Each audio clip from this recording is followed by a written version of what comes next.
সঙ্গে সঙ্গে আল্লাহ নবী আমার সাথে বসে আমার রান্নার কাছে আমার সহযোগিতা করতে।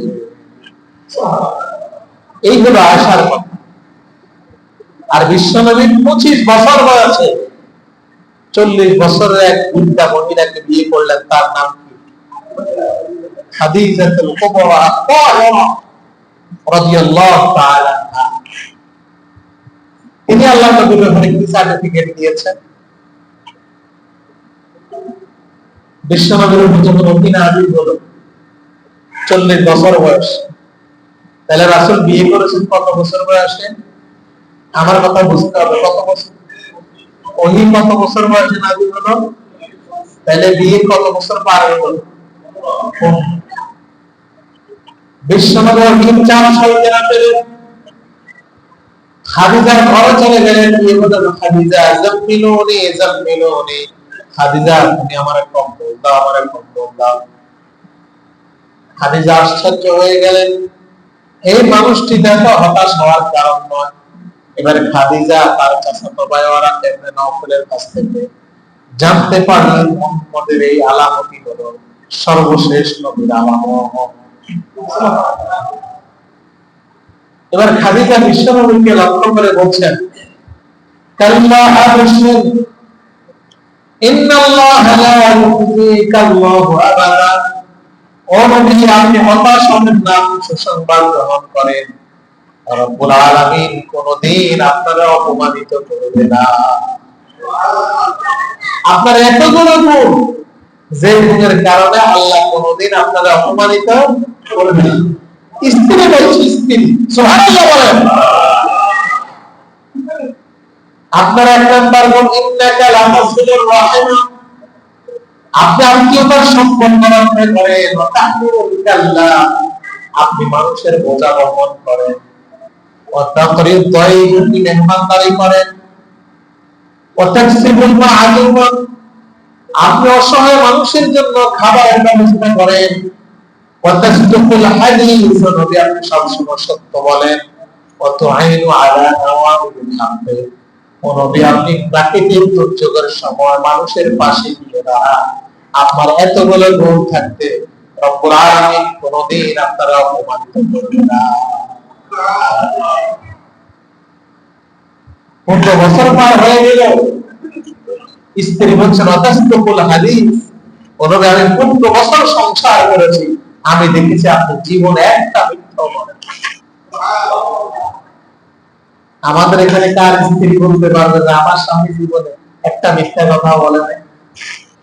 হ্যাঁ, সমাজের মানুষ যদি বলে আপনার স্বামী কেমন, বলবে ভালো মানুষ, আর মুস্কি মুস্কি হাসে, বালা কইছি আর কি, নম্বর 1।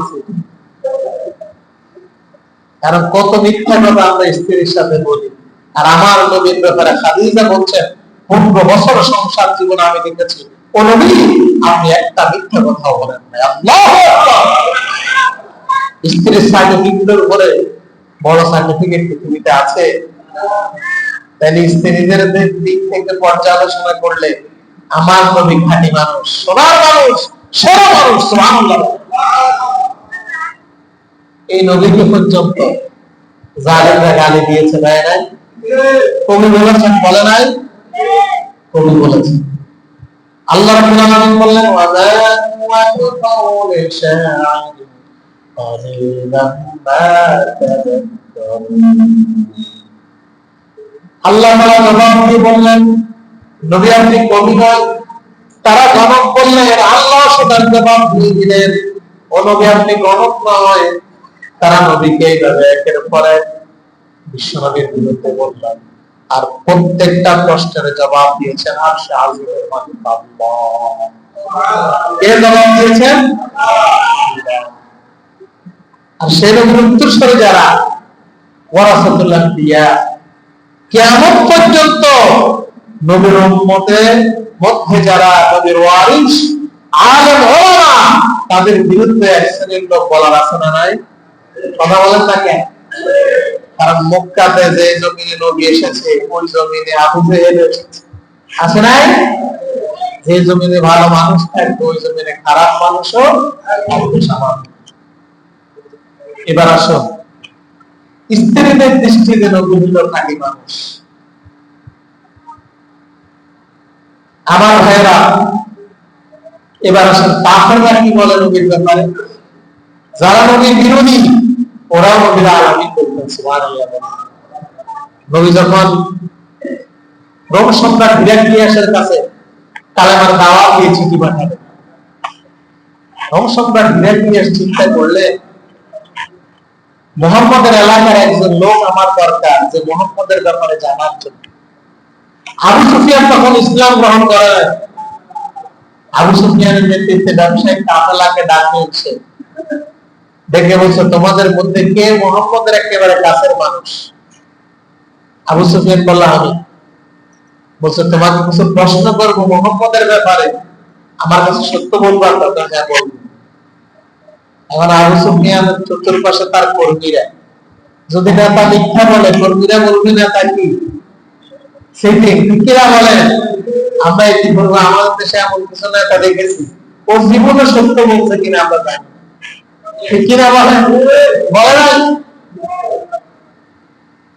কিন্তু আবু সুফিয়ান যদিও তখন কাফের, কিন্তু মিথ্যা বলতে ভয় করতে যে আমার পাশের লোকেরা আমাকে খারাপ বলবে। এখন হিরাক্লিয়াস প্রশ্ন করলেন, মুহাম্মদ নামে কেউ কি তোমাদের দেশে নবী বলে দাবি করে? মানুষটা কেমন? মানুষটা ভালো, আমরা আলামি বলি। সুবহানাল্লাহ বলে। একজন অমুসলিম তখন সে বলছে, ঠিক আছে, তোমরা তার কাছে আমানত দিলে সে আমানত রক্ষা করে কিনা? 100 আমানত দিলে যেভাবে রাখে ওইভাবেই রক্ষা করে। সুবহানাল্লাহ। আজ আজকে আমাদের সমাজের মানুষ, আমরা নবীকে আমানতদার হতে পারে না, ঠিক কিনা বলেন? ভূমি মন্ত্রী না প্রতিমন্ত্রীর নাম শুনছেন আপনারা? যুক্তরাজ্যে 365টা বাড়ি, যুক্তরাষ্ট্রে 150 বাড়ি, দুবাইতে 1 লাখ বাড়ি। আমার দেশের মানুষ বস্তিতে রাখে মরে, ভোটটা মানুষের ঘর নাই, ঘর করতে পারে না, আর বিদেশে টাকা পাচার করে বাড়ি করে। তোমার মতো বেয়াদবকে আল্লাহ দরবারে জবাবদিহি করা লাগবে, ঠিক কিনা বলেন? দুনিয়াতে হবে দিফা, আখিরাতে হবে, ঠিক কিনা বলেন? কিন্তু আমার নবী ছিল সবচেয়ে বড় আমানতদার। আবু সুফিয়ান বললেন, মুহাম্মদ জীবনে কোনোদিন আমার অন্তরে খেয়ানত করে নাই। এবার সম্রাট হিরাক্লিয়াস বললেন, ও আবু সুফিয়ান, বলো মুহাম্মদ কি কোনোদিন মিথ্যা বলেছে কিনা? আবু সুফিয়ান বললেন, না, মুহাম্মদ কোনোদিন মিথ্যা বলে না। এবার বললেন, মুহাম্মদ কোন বংশের মানুষ বলো, কাইফা নাসাবুহু, তার বংশ কি? আবু সুফিয়ান বললেন, তার বংশ হলো উত্তম বংশ। এবার রোম সম্রাট হিরাক্লিয়াস বললেন, এটাই যে সত্য নবী তার প্রমাণ, কারণ নবীরা কোনদিন নিম্ন বংশ থেকে আসে না। নবীরা কোন বংশের হয়? উত্তম বংশ। এবার বলছে, ঠিক আছে, বলো দেখি, মানুষ যে তার ধর্ম গ্রহণ করে, ধনী প্রভাবশালীরা না দুর্বলেরা? বললো দুর্বলেরা। এবার সম্রাট হিরাক্লিয়াস বললেন, এটাই শ্রেষ্ঠ বিরামত, কারণ নবীদের ধর্ম প্রথমে দুর্বলরাই গ্রহণ করে। সুতরাং মুহাম্মদের ধর্ম দুর্বলরা যেহেতু আগে গ্রহণ করেছে, এর মানে হলো সে সত্য, কোনো সন্দেহ নাই। এবার প্রশ্ন করলেন, বলো তো দেখি, মুহাম্মদের সাথে যখন তোমরা যুদ্ধ করো, তোমাদের সাথে যুদ্ধ হয়েছে? হ্যাঁ, অনেক যুদ্ধ হয়েছে। যুদ্ধ কে জিতেছে, কে হেরেছে? কখনো আমরা জিতি, কখনো মুহাম্মদ জিতে। বলছে, হ্যাঁ, এটাই শেষ নবীর আলামত, কারণ নবীরা যুদ্ধ করবে, কখনো আল্লাহ বিজয় দিবে আর কখনো আল্লাহ পরাজিত করে পরীক্ষা করবে। এবার সম্রাট হিরাক্লিয়াস প্রশ্ন করলেন, বলো দেখি, মুহাম্মদ তোমাদেরকে মুহাম্মদের ব্যাপারে এমন কোন তোমার আপত্তি আছে কিনা, যে আপত্তির কথা তুমি আমার কাছে বলতে পারবে? আবু সুফিয়ান বললেন, মুহাম্মদের সব কিছু ঠিক আছে, তবে মুহাম্মদের একটা সমস্যা। মুহাম্মদ আমাদেরকে বলেছে, এক রাতে কিছু সময় সে দুনিয়ার জমিন পাড়ি দিয়ে মক্কা থেকে ফিলিস্তিন গিয়েছে, ফিলিস্তিন থেকে সপ্তম আসমান পাড়ি দিয়ে আল্লাহর নিকটবর্তী হয়েছে, মেরাজে গিয়েছে। এই কথা আমরা বিশ্বাস করতে পারি না, এটা ফ্যান্স লাগাই দিচ্ছে। এই কথা আমরা বিশ্বাস করতে পারি না। এবার বলছে মোহাম্মদের লোক কি দিন দিন বাড়ে না কমে? দিন যত যায় মোহাম্মদের লোকজন তত বাড়ে। এটা কি এক বলেন, এটাই শেষ নবীর আলামত। কারণ নবীরা যত দাওয়াত দিবে লোক বাড়তে। এবার রোম সম্রাট হিরাক্লিয়াস বললেন, শোনো, আমি শুনেছি মোহাম্মদ আসবেন, কিন্তু এত তাড়াতাড়ি মোহাম্মদ আসবেন আমি চিন্তা করি নাই। আমি যদি মোহাম্মদের কাছে যেতে পারতাম তাহলে আমি আমার হাত দিয়ে তার পাটাকে ধৌত করে দিতাম। শুনে রাখো, এমন একদিন আসবে যেদিন মোহাম্মদ গোটা দুনিয়ার মধ্যে রাজত্ব করবে, এবং আমি রোম সম্রাট হিরাক্লিয়াসের পায়ের নিচের যে জায়গা, ওই জায়গা পর্যন্ত একদিন মোহাম্মদ দখল করবে। আমার পায়ের নিচের জায়গা পর্যন্ত একদিন মোহাম্মদ দখল করে রাজত্ব করবে। সুবহানাল্লাহ। সেটি কি বিশ্বনবী করে নাই? করেছেন। এরা অমুসলিম বিশ্বনবীর ব্যাপারে সার্টিফিকেট দিয়েছেন। এই নবী মিথ্যা বলে না, এই নবী সেরা মানুষ, খাঁটি মানুষ। সুবহানাল্লাহ বলে। আর আমার আল্লাহর সার্টিফিকেট, ইন্নাকা লাআলা খুলুকিন আযীম। হে নবী, আপনি উত্তম চরিত্রের উপরে প্রতিষ্ঠিত। সুবহানাল্লাহ। আল্লাহ যার সার্টিফিকেট দেয়, এই সার্টিফিকেট পাল্টানোর ক্ষমতা পৃথিবীর কোন মানুষের আছে? কথা বলেন, আছে? কারো সার্টিফিকেট কে দিয়েছে? আল্লাহ বলছেন, আমি আপনাকে তৈরি করেছি উত্তম চরিত্রের উপরে। কিন্তু দুর্ভাগ্য হলো আজকে আমাদের দেশে কিছু ব্লগার পাওয়া যায়, বামপন্থী পাওয়া যায়, ওই যে মুরগিছড়া শাহরিয়ার কবিরের মতো, যারা আল্লাহ নবীর চরিত্র নিয়ে কথা বলে না।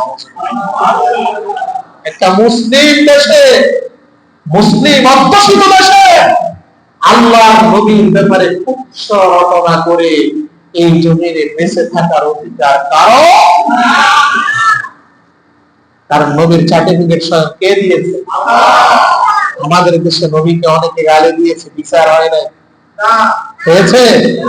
কিন্তু আমার আব্বারে গালি দিলে আমি তারে গ্রেফতার করি, আমার আব্বার ব্যাপারে কোন মন্তব্য করলে আমি গ্রেফতার করি। কিন্তু আমার নবীকে গালি দিয়েছে, তাকে বিন্দু মাত্র আমরা কিছুই বলি নাই, কিনা বলে?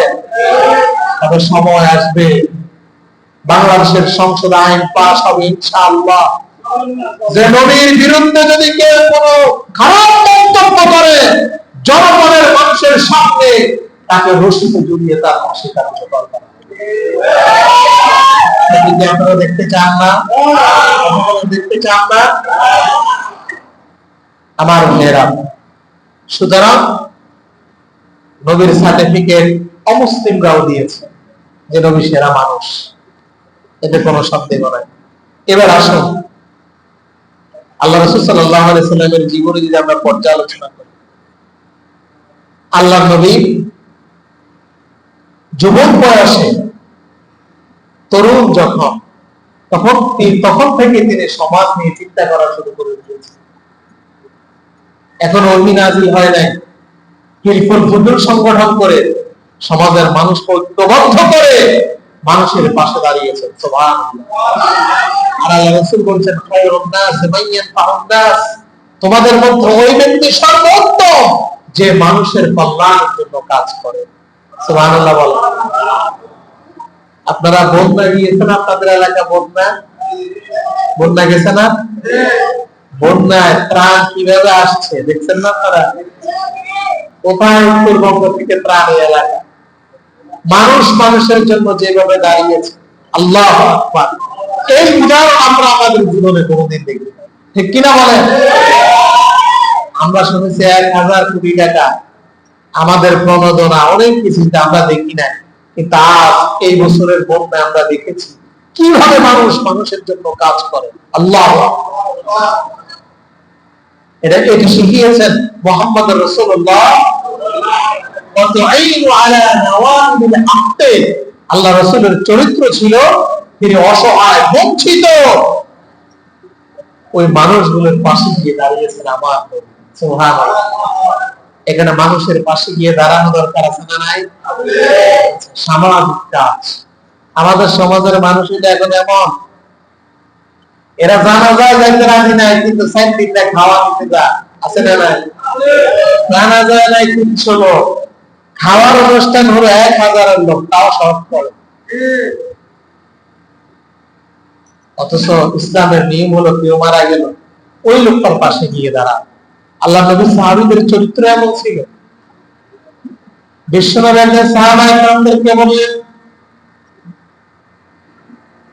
মান তামিআ মিনকুম আল-ইয়াওমা জানাজা, ও আমার সাহাবীরা তোমাদের মধ্যে কে আছো আজকে একটা জানাজার নামাজে অংশগ্রহণ করেছো? সকল সাহাবীরা চুপ করিলেন। হযরত আবু বকর রাদিয়াল্লাহু তাআলা দাঁড়িয়ে বললেন, আনা, ওগো আল্লাহর নবী, আমি আজকে একটা জানাজার নামাজ অংশগ্রহণ করেছি।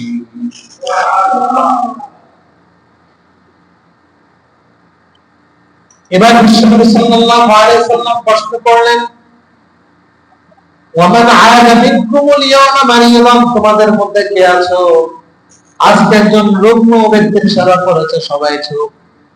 হযরত আবু বকর রাদিয়াল্লাহু তাআলা দাঁড়িয়ে বললেন, ইয়া রাসূলুল্লাহ, আমি একজন রুগ্ন ব্যক্তির সেবা করেছি। এবার আল্লাহর নবী বললেন,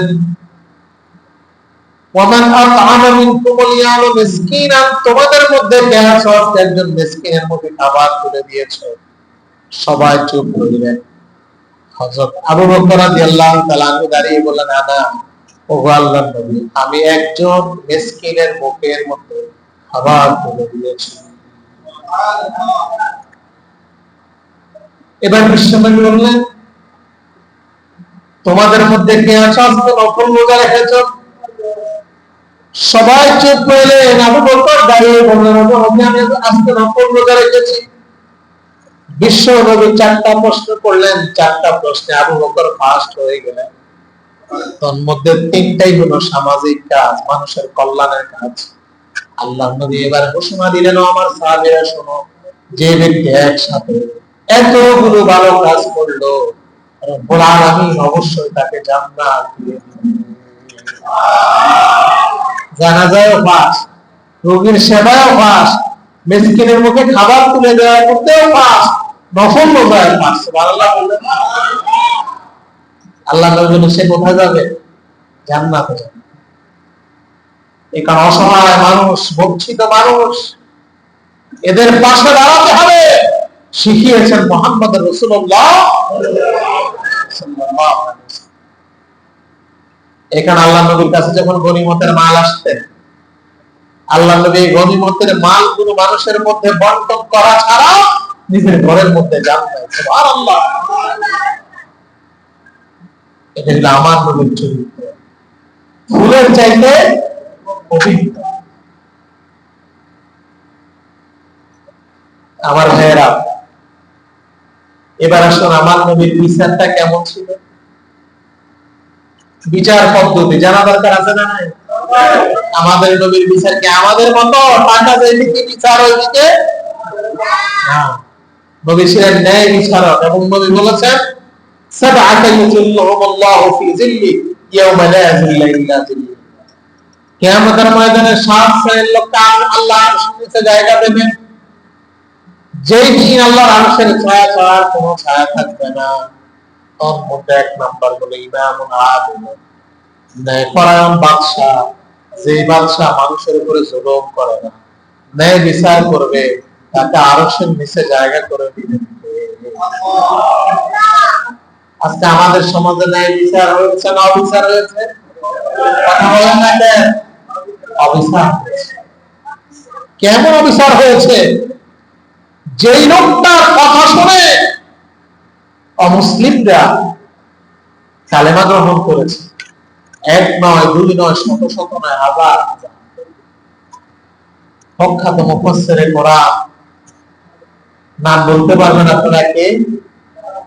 আল্লামা দেলাওয়ার হোসাইন সাইদি রাহিমাহুল্লাহ। সেই মানুষটি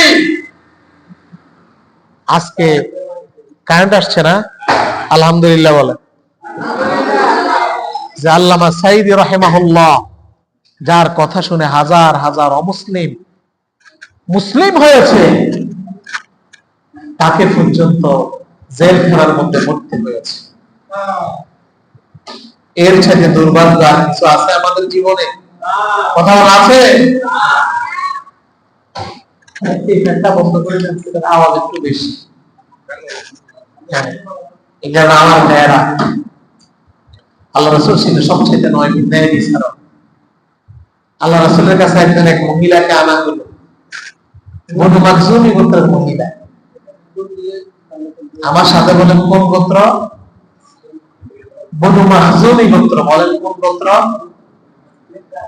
কথা বলেন। বনু মাখজুমি গোত্র শুনেছেন আপনারা? গোত্রের কি নাম? হ্যাঁ, বনু মাখজুমি গোত্র। বলেন কি গোত্র?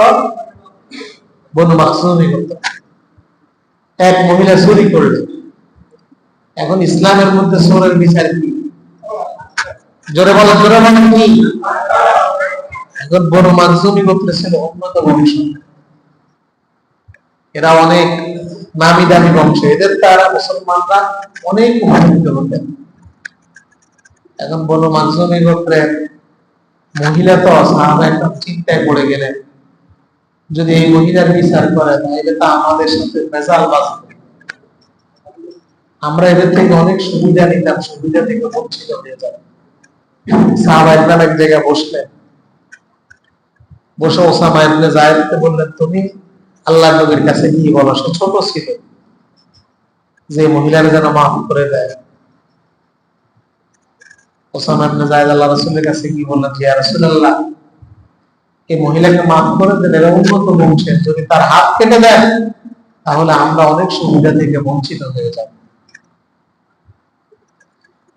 আল্লাহ নবীকে যখন ওসামা ইবনে যায়েদ কথা বললেন, সঙ্গে সঙ্গে বিশ্বনবীর চেহারা মোবারক লাল হয়ে গেল।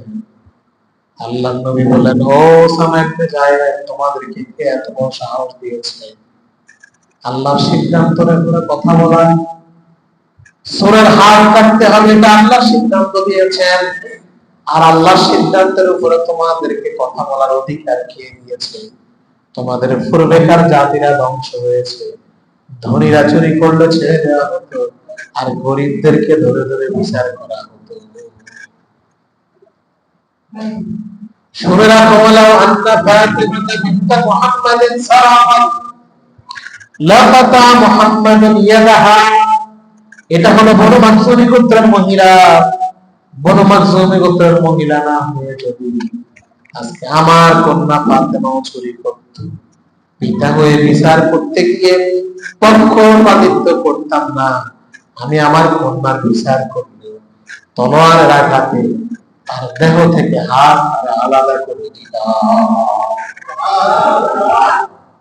আমার নবী বললেন, আমার মেয়ে হলে আমি বিচার করে ছাড়তাম। কিন্তু আজকে আমরা আমাদের সমাজে বিচার দেখেছি, আমার দলীয় লোক বলে বিচার একরকম, আর আমার দলের নয় বলে বিচার একরকম। সত্য না মিথ্যা? কথা বলেন না কেন? ইয়াবাখোর, ডাকাত, চোর, বদমাশ, তারা জনসম্মুখে লম্বা লম্বা কথা বলে, আর কোরআনের পাখি আল্লাহ মাকে জেলের মধ্যে ঢুকে আছে। কি বিচার করলা তুমি? এই কারণেই তো তোমার পালান লাগে, ঠিক কিনা বলে? এটা থেকে জাতির শিক্ষা নেওয়া দরকার আছে না নাই? এখনো যারা আছে, ভবিষ্যতে যারা আসবে, শিক্ষা নাও। যদি শিক্ষা নাও তোমাদের অবস্থা এমন হবে, ঠিক কিনা বলেন? আমার নবী বিচার করেছেন ন্যায় বিচার। আল্লাহ নবী বলেন, ইন্নাল্লাহা ইয়া'মুরু, আল্লাহ তাআলা বলেন, ইন্নাল্লাহা ইয়া'মুরু বিল আদলি ওয়াল ইহসান। তিনি তোমাদেরকে নির্দেশ দিচ্ছেন আদল, ন্যায় বিচারের কথা আর ইনসাফের কথা। কে বলেছেন? আল্লাহ। ইন্নাল্লাহা ইয়া'মুরুকুম, তিনি তোমাদেরকে নির্দেশ দিচ্ছেন বিল আদলি ওয়াল ইহসান, ন্যায় বিচার করবা এবং মানুষের উপরে ইহসান করবা। এটা কার ওয়াদা? আপনি যে এখন অনেকে মনে করুন আমি তো বিচারক না, যিনি পরিবারের বাবা উনি নাই বিচারক হতে হবে। জমি বন্টন করলে ছেলে একটারে দিবেন রাস্তার লাগে, আর আরেকবারে দিবেন একবারে খ্যাপ দর, এটা হইতে পারবে কিনা বলেন? সবাই সমান ভাগ পাবে। মেয়েরা যেমন পাবে, ছেলে যেমনি উপরের জায়গা পাবে, মেয়েও কোন জায়গা পাবে। ছেলের করে দুইটা, যেটার বাড়ি থেকে বালা খাবার দাবার আসে ওরা আদর করবেন, আরেকটারে বলবেন ইকা অজাব, হতে পারবেন। এরকম আমাদের দেশে অবস্থা আছে না নাই? আপনি যে আপনার পরিবারে ন্যায় বিচার হতে পারেন না, ন্যায় বিচার রাষ্ট্রের বিচার হলে দায়িত্ব দিলে তো আপনি সব শেষ করে দিবেন। আমার ভাইয়েরা, আমার নবী ছিলেন ন্যায় বিচারক, সেই চরিত্র আমাদের অর্জন করা দরকার আছে। আরে জোরে বলেন। আমার ভাইয়েরা, বিশ্বনবীর উপর যখন ওহী নাযিল হলো 40 বছর বয়স, আল্লাহ কি দায়িত্ব দিলেন? মা আলা রাসূলি ইল্লাল বালাগ ওয়াল্লাহু ইয়ালামু মা তুবদুনা ওয়া মা তাকতুমুন। ও নবী, আপনার দায়িত্ব হলো মানুষের কাছে পৌঁছিয়ে দেন। কার অন্তরে প্রকাশ্য অপ্রকাশ্য কি আছে এই বিষয়ে জানে কি আল্লাহ। ও নবী, আপনার দায়িত্ব হলো পৌঁছিয়ে দেওয়া। আর কোন কারে হেদায়েত দেব না দেব এটা আমি আল্লাহ ছাড়া কেউ জানে না।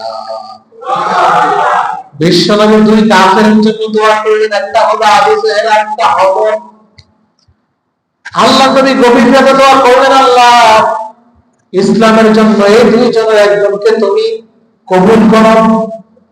বিশ্বনবীর দোয়া আল্লাহ কবুল করলেন। হযরত ওমরকে আল্লাহ ইসলামের জন্য কবুল করলেন। ওমর যখন কালেমা গ্রহণ করলেন, খোলা তলোয়ার নিয়ে বললেন, ইয়া রাসূলুল্লাহ, আজকে থেকে গোপনে আর কালেমার দাওয়াত দেওয়া হবে না, আজকে থেকে প্রকাশ্যে কালেমার দাওয়াত দেওয়া হবে। ওমর খোলা তলোয়ার নিয়ে কাবার পাশে চলে গেলেন, আর চিৎকার ওর পিছনে কয়েকজন তাকবীর দিচ্ছেন, আল্লাহু আকবার। কার তাকবীর? আল্লাহু আকবার বলে যখন তাকবীরটা আবু জেহেলের কানে যখন এই আওয়াজ গেল, আবু জেহেল বললেন, কার এত বড় সাহস আমার সামনে আল্লাহু আকবার বলছে। তাকিয়ে দেখে সে তো আর কেউ নয়, সে হলো হযরত ওমর। আবু জেহেল বললেন, ওমর, তোমার এত বড় সাহস?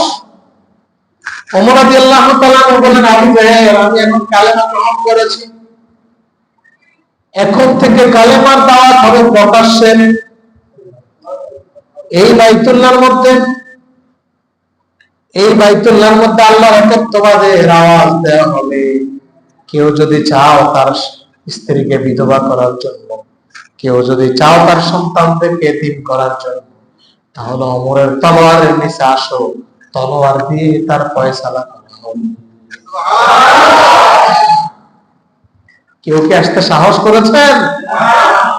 এখানে ইসলামের জন্য হাজার হাজার ভীত লোকের চাইতে এক ওমর অনেক বেশি গুরুত্বপূর্ণ। ওমরের মতো লোক আমাদের দরকার আছে না নাই? যারা বাতিলের সাথে মাথা, বাতিলের সামনে খণ্ডিত হয়ে যাবে মাথা। সুবহানাল্লাহ। বর্তমান যুগের একজন বীর জাতির সামনে আপনারা রেখেছেন, নিজের বুট পেতে দিয়েছে, পুলিশের সামনে গুলি করো। আবু সাঈদ প্রমাণ করেছেন, জাতির মুক্তির জন্য আমি ওমরের ভূমিকা রেখেছি। রাখে নাই সে ভূমিকা? দেশে দ্বীন প্রতিষ্ঠার জন্য আমাদেরকে কাজ করতে হবে। আপনারা দেখতে পাচ্ছেন আজ আমাদের পার্শ্ববর্তী বন্ধু রাষ্ট্র, কোন নাম কি? ভারত। আমাদেরকে, আমরা দিছি ইলিশ মাছ আর আমাদেরকে দেয় পানি, ঠিক কিনা বলেন? আমাদেরকে কি দেয়? পানি। বর্ষাকালে যখন আমাদের পানি লাগে না তখন বাঁধ ছেড়ে দেয়, আর শীতকালে যখন আমাদের পানি দরকার তখন বাঁধ দিয়ে দেয়। এটা কি আমাদের বন্ধু না শত্রু? আজকে সে হিন্দুস্তানের সাথে যে কোনো সময় আমাদেরকে লড়তে হবে, পালাতে গেলে বঙ্গোপসাগর। নারা তাকবীর স্লোগান দিয়ে শুরু করবেন, ইনশাআল্লাহ পালাতে বাধ্য হবে। আমরা মনে করি আগামী দিনে হিন্দুস্তান আর হিন্দুস্তান থাকবে না, এটা মুসলমানদের হয়ে যাবে ইনশাআল্লাহ। প্রিয় ভাইয়ের আমার, হযরত ওমর সেটাই শিখিয়েছেন আমাদেরকে, বলেছেন ওয়াকাউলুল হক ইন কানা মাররা, হক কথা বলতে আমার ভালো লাগে যদি এটা মানুষের কাছে দিতে লাগে। হক কথা বলতে দিতে লাগে না? যে ছেলেটা 3টা পর্যন্ত ফেসবুক চালায়, ও যখন ঘুমায় 4:30 পৌনে 5টা যখন ফজর আজান দিব, ওরে যদি জাগাইতে যাইবে, ওর কাছে দিতে লাগে না? লাগে না? কথা বলেন। আমার ভাইয়েরা, যেটি বলতেছিলাম, আল্লাহ নবীর উপর কি নাজিল হলো। এবার আল্লাহ রাসূলের দায়িত্ব বেড়ে গেছে না কমে গেছে? 1 নাম্বার আল্লাহ বললেন কুওয়াইকুসাকুম ওয়া আলাইকুম নার, ও নবী আপনি আগে নিজে জাহান্নামের আগুন থেকে বাঁচেন, আপনার আহলদেরকে বাঁচান। অর্থাৎ আগে আপনি আপনার পরিবারের কাছে কালেমার দাওয়াত দিয়ে দেন। আল্লাহ নবী বিবি নিজের পরিবারের কাছে গিয়ে দাওয়াত দিলেন, সবার আগে কালেমা গ্রহণ করলেন খাদিজাতুল কুবরা। নিজের পরিবার ইসলাম গ্রহণ করেছে, ঠিক কিনা বলেন? এখন আমরা সমাজে মানুষের কাছে অনেক কিছু, বউয়ের কাছে বউ যদি একটু বউরে কিছু বললে শুনেন, আছে না? কারণ আমি বললাম করে কত 2 নম্বরই, ঠিক কিনা বলেন? আমি একদিন মাহফিলে আলোচনা করছি সালাম দিবেন। এখন এই লোকটা জীবনে বউরে সালাম দেয় না, এখন ঘরে যায় রাত্রে বউরে আসসালামু আলাইকুম, বউকে কি গান হাগল হয়েছেন আসসালামু আলাইকুম, কামে এরকম করেন আসসালামু আলাইকুম, এরে তোরা উত্তরা পাগল হয়েছে। এখন আমার টেলিফোন করে হুজুর আমার ঘরে তো বিশ্রাম থেকে একদম বাজায়, আমি কই কি আমি, আপনি বলছেন সালাম দেওয়া সুন্নাত, সালাম দিলে 90 নাকি আর উত্তর দিলে 10 নাকি? এখন আমি সালাম দিচ্ছি, বললাম এটা তো হাগল বউ, আমি বলছি আপনি কোনদিন সালাম দিচ্ছেন? কারণ বিয়ে হয়েছে 30 বছরে কোনদিন আমি ঘরে সালাম দিয়ে, এই ছেলেটা কি পাগল না নবীর সুন্নাত? কথা বলেন না কেন? কিন্তু নবীর স্ত্রী খাদিজা, নবী যখন দাওয়াত দিয়েছেন, বলছেন ও নবী কোনো চিন্তা নাই, আগে আমি কালেমা পড়ি। আল্লাহু আকবার। নবীর দূরবীরের স্ত্রী খাদিজা, আল্লাহ নবী সবসময় খাদিজার কথা বলতেন। একদিন আয়েশা বললেন, ইয়া রাসূলুল্লাহ আপনি খাদিজার কথা এতবার বলেন কেন? বুড়ি মহিলা, আমরা তো অনেক কুমারী, অনেক যুবতী মহিলা আছে আপনার স্ত্রী, আপনি এই মহিলার কথা এতবার বলেন কেন? সঙ্গে সঙ্গে আল্লাহ নবী আয়েশাকে দমন দিয়ে বলেন, আয়েশা খাদিজার ব্যাপারে কোনো কটু মন্তব্য করবে না, খাদিজার ব্যাপারে কটু মন্তব্য করলে আমি সহ্য করতে পারি না, কারণ তোমরা হইলে আমার সুখের দিনের স্ত্রী, আর খাদিজা আমার দুঃখের দিনের স্ত্রী। যেদিন মক্কায় মানুষ আমার থাকতে দেয় না, জমিনে আমার দাঁড়াতে দেয় না, মানুষ আমার দেশ থেকে বের করে দিতে চেয়েছে, আমার কাঁধে যখন নারী বুড়ি চাপিয়ে দিয়েছে, ওই কঠিন সময়ে আমার আপন হয়ে খাদিজা। খাদিজা যখন ইন্তেকাল হলো, আল্লাহ নবী খাদিজার কবরের পাশে গেলেন, দাফন হয়ে গেল। আল্লাহ নবী কবরের সামনে দাঁড়িয়ে চোখের পানি ছেড়ে দিলেন। আবু বকর রাদিয়াল্লাহু তাআলা বললেন, ইয়া রাসূলুল্লাহ খাদিজার জন্য আপনি আর কান্নাকাটি করার প্রয়োজন নেই, চলে আসুন। আল্লাহ নবী বলেন, ও আবু বকর আমারে বাধা দিও না, আমি এখানে দাঁড়িয়ে থাকবো, কারণ কিছুক্ষণ পরে মুনকার নাকির আমার খাদিজাকে এসে প্রশ্ন করবে। আমার খাদিজা যদি প্রশ্নের জবাব দিতে কষ্ট হয়, আমি নবী খাদিজার পক্ষ থেকে প্রশ্নের জবাব দিয়ে দেব। আয়েশা রাদিয়াল্লাহু তাআলা জিব্রাইলকে পাঠিয়ে দিলেন। জিব্রাইল এসে বললেন, ইয়া রাসূলুল্লাহ আল্লাহ খাদিজাকে এত বেশি ভালোবাসেন, আল্লাহ জানিয়েছেন খাদিজার জন্য আপনি চিন্তা করার কোনো প্রয়োজন নাই। আল্লাহর ফেরেশতারা যখন খাদিজাকে প্রশ্ন করবে, খাদিজার প্রশ্নের জবাব আল্লাহ নিজে এসে দিবে। কি ব্যাপারে যে মহিলাকে আল্লাহ সালাম বলে, সুবহানাল্লাহ। একদিন আল্লাহ নবী খাদিজা জিব্রাইলের সাথে কথা বলছেন, জিব্রাইল বলছেন, ইয়া রাসূলুল্লাহ আমি চলে যাচ্ছি, ওই যে খাদিজা আসছে। তবে ইয়া রাসূলুল্লাহ আজকে অন্য কোনো কথা নয়, খাদিজা আসলে বলবেন যে খাদিজাকে আল্লাহ সালাম বলেছে। আমার সালামটা বুঝে দিন। খাদিজা আসার পর আল্লাহ রাসূল বলেন, খাদিজা আজকে দারুণ কাজ করলেন। কিছুক্ষণ আগে জিব্রাইল এসে বলেছেন আল্লাহ তোমাকে সালাম বলেছে। খাদিজা কেঁদে দিলেন আবেগে, ইয়া রাসূলুল্লাহ আল্লাহ সালাম করে বাবা আমার পক্ষ থেকে আপনি দিলেন। কেমন মহিলা আরশে আজিমের থেকে আল্লাহ সালাম দেন। আর আমাদের দেশের মহিলাদের স্বভাব দেখলে শয়তান, ঠিক কিনা বলেন? কি জাতের মহিলা সংসদে দাঁড়িয়ে গান গায় আর বলে আমি বোকার মুসলিম সব করেছি, আল্লাহ কিচ্ছু জানে না, সব আমি জানি। আছে না নাই? ওই তুমি আসতে নাই তোমার বোকার শরীর, ওই তুমি এখন অহংকার ভালো না। আল্লাহ তোমার এই জন্য বানায় না, আল্লাহ তোমাকে বানিয়েছে পর্দার ভিতরে থাকবা, মানব সন্তানের মা হবা, সন্তানকে আদর্শবান তৈরি করবা, তোমার গান গাইতে বলেন, ঠিক কিনা বলেন? এবার আল্লাহ বিশ্বনবীকে বললেন দাওয়াত দেন, ওয়াইদের আশিরাত আল-আকরাবিন। ঘরে দাওয়াত দেওয়ার পরে এবার আপনার কাজ হলো পাড়া প্রতিবেশীকে দাওয়াত দেন। সুবহানাল্লাহ বলেন, আত্মীয়-স্বজন যারা আছে এদেরকে দাওয়াত দেন। এবার আল্লাহ রাসূল সাফা পাহাড়ের নিকটে সবাইকে ডাকলেন। কোন পাহাড়? সাফা পাহাড়। সাফা পাহাড়ের নিকটে ডেকে সবাইকে বললেন যে শোনো, আমি যদি বলি শত্রু বাহিনী অপেক্ষা করছে পিছনে, দুই দিক থেকে তোমাদেরকে মেরে ফেলবে গুলি করে, তোমরা কি বিশ্বাস করো? বলছে মোহাম্মদ আমরা তো মানি, তুমি যা বলো তাই বিশ্বাস করি। সুবহানাল্লাহ বলেন।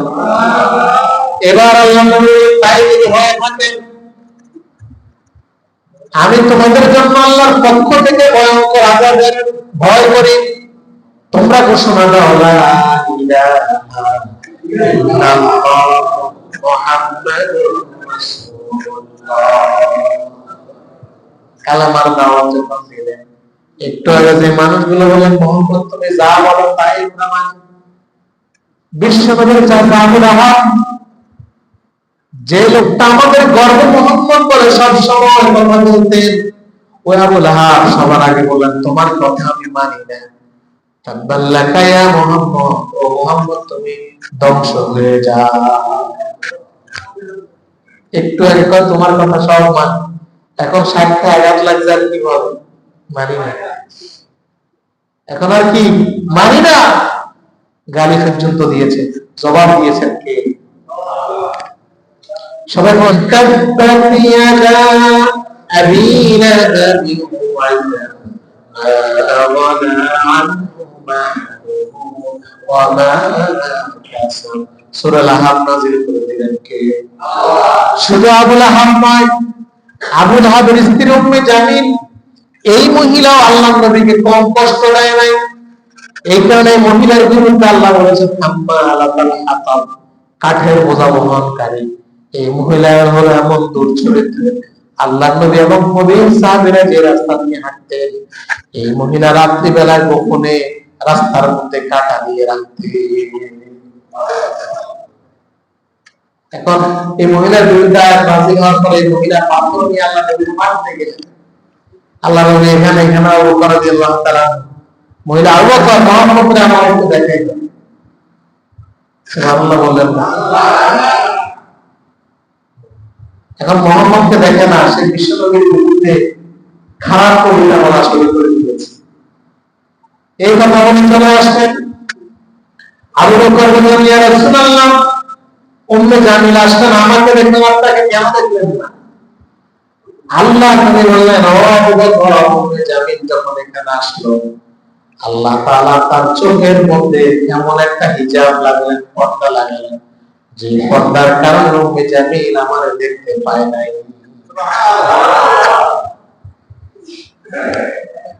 এবার বিশ্বনবীর বিরুদ্ধে শুরু হয়ে গেল ষড়যন্ত্র।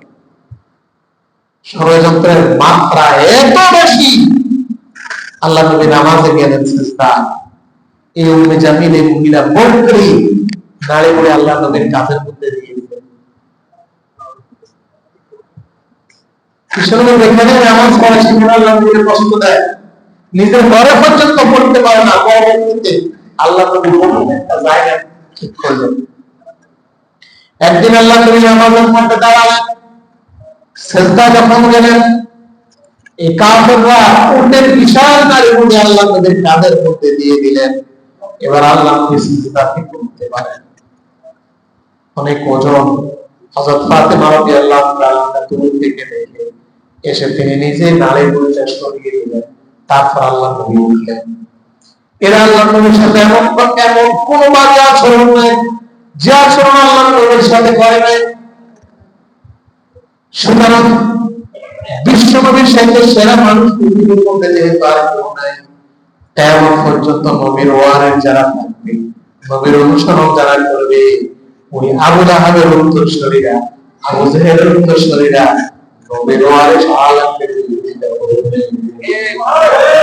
ঠিক কিনা বলেন? যেটি অতীত প্রমাণ করে, বর্তমানেও আমরা দেখছি, ভবিষ্যতেও ওই আবু লাহাবের উত্তরসূরিরা থাকবে না, থাকবে না।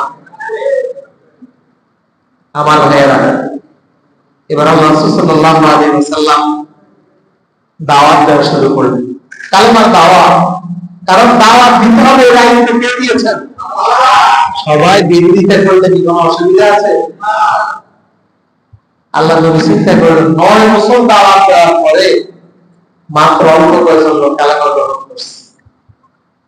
এবার আল্লাহ নবী যুবকদেরকে দাওয়াত দেওয়া শুরু করলেন। যুবক যারা হজ করতে আসে, তখন হজের মৌসুম ছিল। আল্লাহ নবী হজ করা মানুষগুলোকে, হজ করতে আসা মানুষগুলোকে কালেমার দাওয়াত দিতে লাগলেন। ওইদিকে আবু জেহেল, আবু লাহাবেরা হজ করতে আসা মানুষগুলোকে বললেন, আমাদের সমাজে নতুন এক পাগলের আবির্ভাব ঘটেছে, নাম হলো মুহাম্মদ, কেউ তার কাছে যাবা না। তারা নবীর বিরুদ্ধে নেগেটিভ বোঝালেন। দূর থেকে যে মানুষগুলো হজ করার জন্য আসলেন, তারা চিন্তা করলেন কোন পাগলের কথা এরা বলবে, ওই পাগল তারা দেখতে আসে। তারা এই পাগলকে দেখার জন্য আসলেন। এসে দেখলেন বিশ্বনবীর চেহারা মুবারক। বিশ্বনবীর চেহারা দেখে এত মুগ্ধ হয়ে গেলেন, তারা বললেন, আমরা তো আমাদের জীবনে এত উত্তম চেহারা দেখিনি, এত সুন্দর চেহারা দেখিনি। আর আল্লাহ নবীর কণ্ঠে যখন তারা কথা শুনলেন, তারা বললেন, আমরা আমাদের জীবনে কোনোদিন এত চমৎকার কথা শুনিনি। তারা আসলেন পাগল দেখার জন্য। আর বিশ্বনবীর চেহারা এবং কথায় মুগ্ধ হয়ে তারা কালেমা পড়ে মুসলমান হয়ে যায়। আল্লাহ নবী এইভাবে দাওয়াত দেওয়া শুরু করলেন। একবার তায়েফের ময়দানে গেলেন দাওয়াত দেওয়ার জন্য। তায়েফের ময়দানে, তায়েফের মানুষ, আমি গত কয়েক মাস আগে গেলাম তায়েফে। আল্লাহ রাসূলের স্মৃতি, ওই জড়িত এলাকা একটা গোল চিহ্ন দেওয়া আছে, যেখানে কাফেররা আল্লাহ রাসূলকে রক্তাক্ত করেছে। আল্লাহ নবী এখান থেকে দৌড়ে গিয়ে একটা আঙ্গুর বাগানে আশ্রয় নিলেন। ওইখানে এখন একটা মসজিদ আছে, ছোট্ট মসজিদ। মসজিদের নাম হলো মসজিদে আব্বাস রাদিয়াল্লাহু তাআলা। আব্বাস ছিলেন আঙ্গুর বাগানের পাহারাদার। এখন আল্লাহ রাসূল আব্বাসের সামনে গিয়ে পড়লেন রক্তাক্ত অবস্থায়। তখন রক্তাক্ত অবস্থা দেখে আব্বাস আল্লাহ নবীকে কিছু আঙ্গুর দিলেন খাওয়ার জন্য। কি দিলেন? আল্লাহ রাসূল আঙ্গুর খাওয়ার আগে কিছু দোয়া করলেন আর বললেন বিসমিল্লাহ। কার নাম? আল্লাহ। আব্বাস বললেন, আপনি কে? আমরা তো কোনোদিন আর কাউকে দেখি নাই দোয়া করতে, বিসমিল্লাহ করতে, কিন্তু আপনি বিসমিল্লাহ বললেন, দোয়া করলেন, ব্যতিক্রমী কাজ করলেন। কে আপনি? আল্লাহ নবী বললেন, আমি গোলাম শ্রেষ্ঠ মুহাম্মদ সাল্লাল্লাহু আলাইহি ওয়াসাল্লাম, আমি তায়েফ আসলাম কালেমার দাওয়াত দেওয়ার জন্য। এই মানুষগুলো আমাকে মেরেছে, পাথর মেরেছে, রক্তাক্ত করেছে, যার কারণে আমি এখানে আশ্রয় নেওয়ার জন্য এসেছি। যখন বিশ্বনবী সংবাদ পেলেন, আব্বাস বাগানের একজন কর্মচারী বললেন, হায় রে, আমি এই নবীকে তো মনে মনে করেছি, নবী আমি আপনার সামনে ঘোষণা করলাম লা ইলাহা ইল্লাল্লাহ মুহাম্মাদুর রাসূলুল্লাহ সাল্লাল্লাহু আলাইহি ওয়াসাল্লাম। এবার আল্লাহ নবীর সামনে গেলেন, একটু দূরে পাহাড়ের নিচ দিয়ে যাচ্ছেন, ওখানে একটা মসজিদ আছে, মসজিদুর রাসূল। আল্লাহ নবী যখন ওই জায়গা দিয়ে হাঁটে, পাহাড়ের উপর থেকে কাফেররা পরামর্শ করলেন কয়েক শত করে একটা পাথর তারা আল্লাহ নবীর মাথায় ফেলবে যাতে নবী সেখানে শেষ হয়ে যায়। আপনারা এখনো যদি দেখবেন আল্লাহর কি রহমত রাখে আল্লাহ, ওই পাহাড়, ওই বিশাল কয়েকশো টন ওজনের পাথর এখনো জ্বলন্ত, আল্লাহ সে আল্লাহ নবীর গায়ে সেটা করতে দেয় না, এখনো জ্বলন্ত আছে। আমি নিজে দেখে ছবি তুলে দিয়েছি। কিভাবে সম্ভব? রক্ষা করে কে? আমার ভাইয়েরা, সুতরাং দিনের দাওয়াত আল্লাহ নবী দিতে গিয়ে রক্তাক্ত হয়েছে, সেই দাওয়াত আমাদের দেওয়া দরকার আছে না নাই? আরো জোরে বলেন। আল্লাহ বলেন কুনতুম খায়রা উম্মাতিন উখরিজাত লিন-নাস তা'মুরুনা বিল মা'রুফি ওয়া তানহাউনা আনিল মুনকার। তোমরা শ্রেষ্ঠ জাতি, তোমাদেরকে বের করা হয়েছে মানুষের কল্যাণের জন্য। তোমরা মানুষকে সৎ কাজের আদেশ দেবে, তোমরা মানুষকে অসৎ কাজ থেকে বিরত রাখবে। এই দায়িত্ব নিয়েছে দাওয়াত দিতে হবে, সংগঠনবদ্ধ হতে হবে। ওয়াতাসিমু বিহাবলিল্লাহি জামিআ ওয়া লা তাফাররাকু। আল্লাহ বলেন তোমরা আল্লাহর নির্দেশকে আঁকড়ে ধরো, বিচ্ছিন্ন হয়ো না। কার নির্দেশ? এখানে ইসলামী সংগঠন, ইসলামী সংগঠনের পক্ষে থাকা, এটা কি কোনো ফরজ না নফল? আল্লাহ রাসূল বলেন আনা আমুরুকুম বিখামসিন আল্লাহু আমারানি বিহিন্নাল জামআ ওয়াস সামআ ওয়াত তাআ ওয়াল হিজরা ওয়াল জিহাদ ফি সাবিলিল্লাহ। আমি আল্লাহর পক্ষ থেকে 5টি বিষয় আদিষ্ট হয়েছি, সেই 5টি বিষয় তোমাদেরকে নির্দেশ দিচ্ছি। কয়টা বিষয়? 1 নাম্বার বিহিন্নাল জামআ, আল্লাহর রাস্তায় সংগঠন। সুবহানাল্লাহ। আমি কোরআন হাদিস থেকে বললাম সংগঠন হওয়া, ইসলামী আন্দোলন করা, এটা আমার কথা না, কোরআন হাদিসের কথা। হ্যাঁ, এরপরে অনেক লোক আছে হুজুরে কি কর, হুজুরের কইবে দেখে আমি বানিয়ে বলছি না, কোরআনে কার কথা? আল্লাহর রাস্তায় ঐক্যবদ্ধ হওয়া, এটা কার নির্দেশ? এখন আসেন, মানুষকে ইসলামের দাওয়াত দেওয়া, মসজিদ মুখী করা, আল্লাহর দ্বীনের দিকে নিয়ে আসা, এই দায়িত্ব আল্লাহ করতে। পৃথিবীতে যত নবী রাসূল এসেছিলেন সব নবী রাসূল এই কাজটাই করেছিলেন। قال يا قوم اعبدوا الله ما لكم من إله غيره। সব নবী রাসূলরা বললেন আমার কওমের লোকেরা, ও আমার জনপদের লোকেরা, তোমরা এক আল্লাহর গোলাম করো, এক আল্লাহর দাসত্ব করো, যে আল্লাহ ছাড়া অন্য কোনো মাবুদ নাই। আল্লাহ কয়জন? সবাইকে আল্লাহর দিকে রাখো। সব নবী রাসূলরা এই দাওয়াত দিয়েছেন। তাহলে দাওয়াতের কাজ করা এটা নবীদের কাজ। সুবহানাল্লাহ বলেন। নবীর উম্মত হওয়ার কারণে এই দায়িত্ব আমাদের আছে না নাই? কিয়ামতের ময়দানে কিছু লোককে আল্লাহ বলবেন, এই শোনো, তোমার আশেপাশে কত লোক আছে এরা নামাজ পড়ে নাই, এরা ইসলামী আন্দোলনের দিকে আসে নাই, তুমি এদেরকে দাওয়াত দাও। আমি হেতে করবো, আমি ব্যস্ত আছি না, আমার দোয়ানদারি, আমার ব্যবসা, আমার শিক্ষকতা, এই সে ঝামেলা, আল্লাহ মাফ করে দিব, দিব মাফ করে দেবে। কারণ আমাদের সাথে ব্যস্ত নবী। কি নাম? সুলাইমান আলাইহিস সালাম। কি নাম? যিনি গোটা বিশ্ব শাসন করেছেন।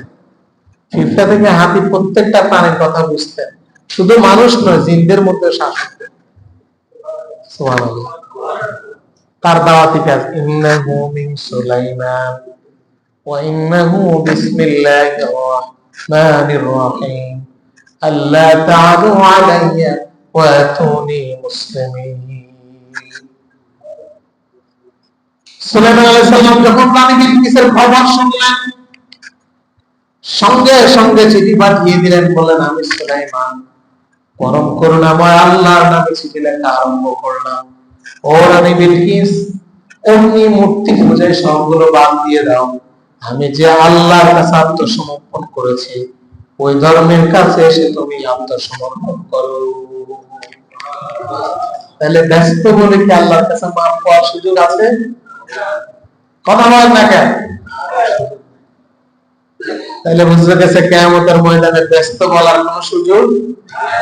এবার কিছু লোক আছে, আল্লাহ বলবে এই শোনো, তুমি কেন দাওয়াত করো না? মানুষকে তুমি ইসলামের দিকে ডাকো নাই কেন? সে বলবে যে আল্লাহ, আমি জেলখানাতে ছিলাম দীর্ঘকাল, এই কারণে আমি সময় পাইনি। জেলখানা দাওয়াত দেওয়ার সুযোগ আছে না নাই? সেখানে লেখা আছে রাখিব নিরাপদ, দেখাবো আলোর পথ। অর্থাৎ খারাপ মানুষ গেলে ভালো হবে। আর জেলখানা যদি শুদ্ধ করতে হয়, সেখানে আলেম ওলামা দরকার আছে না নাই? এই কারণে আল্লাহ আলেম ওলামারা জেলখানায় ঢুকায় চোর ডাকাত এগুলো অনেকটা ভালো বানাইছে।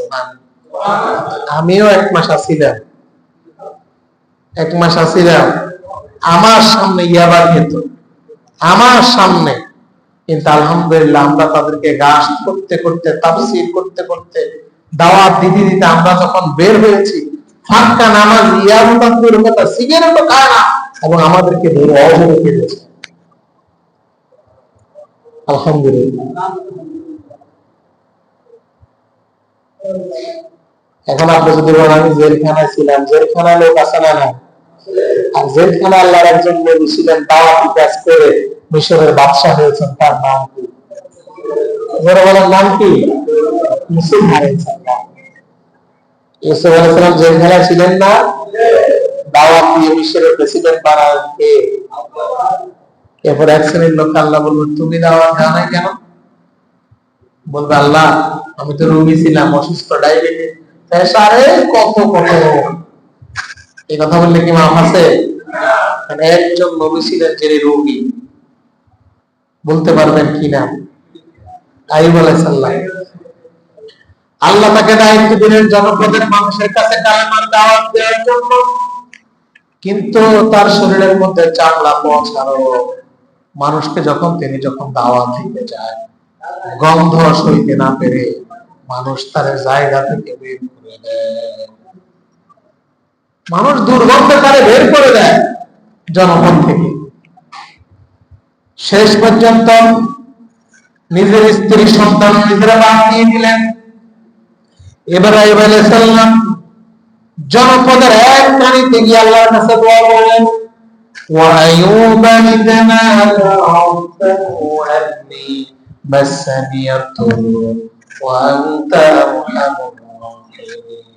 ও রব্বুল আলামিন, আমি অনেক দুঃখে কষ্টে আছি, রব্বুল আলামিন দয়া করে তুমি আমার রোগ দ্বারা ভালো করে দাও। দোয়া করলাম, রোগ ভালো করে দিলেন কে? আর জোরে বলেন আল্লাহ। এরপরে কিছু লোক আছে, ওরা বলবে আমরা গরিব, গরিব বলেও নিস্তার পাওয়ার কোন সুযোগ নেই। কারণ ঈসা আলাইহিস সালাম বাবা ছিল না, তিনি যে জমিনে পা রাখবেন, বাপের সম্পত্তিও ছিল না, কিন্তু জনপদের মানুষদেরকে কালেমার দাওয়াত দেয় নাই। কথা বলে দিয়েছে কিনা? আর দাওয়াতের যে জমি এক মুহূর্তের জন্য ছেড়ে দেওয়ার কারণে ইউনূস আলাইহিস সালামের জায়গা হলো মাছের পেট। কোথায়? আল্লাহ বলছেন ওয়াজান্নুন ইযহাবা মুগাদিবান ফাযান্না আন লান নাকদির আলাইহি ফানাদা ফিজ যুলুমাত আল্লা ইলাহা ইল্লা আনতা সুবহানাকা ইন্নী কুনতু মিনাজ জালিমিন। আল্লাহ বলছেন মাছওয়ালা নবীর নাম শুনেছো তোমরা? মনে করেছে আমি তাকে ফাঁকলা করবো না, জনগণ ছেড়ে দিল। আর গজব যখন নাযিল হতে লাগলো, মানুষ তাদের নবীকে খোঁজে, নবী নাই। আল্লাহ বলছেন আমি তাকে মাছের পেটে ঢুকিয়েছি। মাছের পেট থেকে যখন সে বলল লা ইলাহা ইল্লা আনতা, আল্লাহ আমি আমার নফসের উপরে জুলুম করেছি, তুমি যদি আমার মাফ না করো তাহলে তো আমি ক্ষতিগ্রস্ত হব। তাকে ক্ষমা করলেন কে? সুতরাং নবী, সব নবীরা দাওয়াতের কাজ করেছেন। নবীর উম্মত হওয়ার পরে সেই দাওয়াতি কাজের দায়িত্ব আমাদের করা দরকার আছে না নাই? আমাদের সমাজে অনেক মানুষ আছে যারা নামাজ পড়ে না, যারা ভোট যখন আসে কাকে ভোট দিবে এটা জানে না, জানে না যে ভোট একটা আমানত, যারা তারা ভোট দেয়। আপনি যদি একজন খারাপ লোককে ভোট দেন, ওই লোকটা যদি আপনার ভোট পেয়ে নির্বাচিত হয়ে কোনো অন্যায় কাজ করে, তাহলে সেই লোকটা যেমনি গুনাহগার, আপনি গুনাহগার হবেন না? কথা বলেন, হবে। এতদিন হয়তো অনেকে ভোট দিতে পারেন না, আমাদের ভোট দেওয়ার দায়িত্ব অন্যরা নিয়ে গেছে। সামনে হয়তো আল্লাহ তাআলা সুযোগ দিলে ভোট দেওয়ার সুযোগ আজ থেকে আসবে না। কথা বলেন, তখন বিবেক খাটাতে হবে, আমি যাকে সিল মারি এই লোকটা কি সমাজের উপকার করবে না ক্ষতি করবে? এই লোকটা আমানত পাওয়ার পরে কি বিদেশে গিয়ে বাড়ি করবে নাকি জনগণের মধ্যে বেরিয়ে দিবে? এই চিন্তা করা দরকার আছে না? সে আমানত যদি রক্ষা করতে না পারে, তাহলে মনে রাখবেন আবারও বিপদ আমাদের জন্য অপেক্ষা করছে। রাগ করছেন আপনারা? রাগ করেছেন? এই কারণে আজ থেকে আমাদের দায়িত্ব হলো আমরা নিজেরা নামাজ পড়বো, ইসলামের পক্ষে চলবো, হালাল হারাম মানবো। পাশাপাশি পথ হারা মানুষ, যে নামাজে আসে না, যে রোজা রাখে না, যে সুদ খায়, যে ঘুষ খায়, এই মানুষগুলোকে বুঝিয়ে সুঝিয়ে আমরা ইসলামের পথে মসজিদের দিকে আমরা নিয়ে আসার চেষ্টা করবো। কাজে আছেন? কারা দিয়ে সাফ করে দেখায়। আল্লাহ কবুল করুন বলি তাহলে কিন্তু আজকের এই মাহফিল সার্থক হবে, তাহলে আমরা নবীর খাঁটি উম্মত হতে পারবো। আল্লাহ তাআলা আমাদের সবাইকে নবীর জীবনের উপরে সংক্ষেপে যে কথা বললাম, আমি সহ আমাদের সবাইকে আমল করার তৌফিক দান করুন।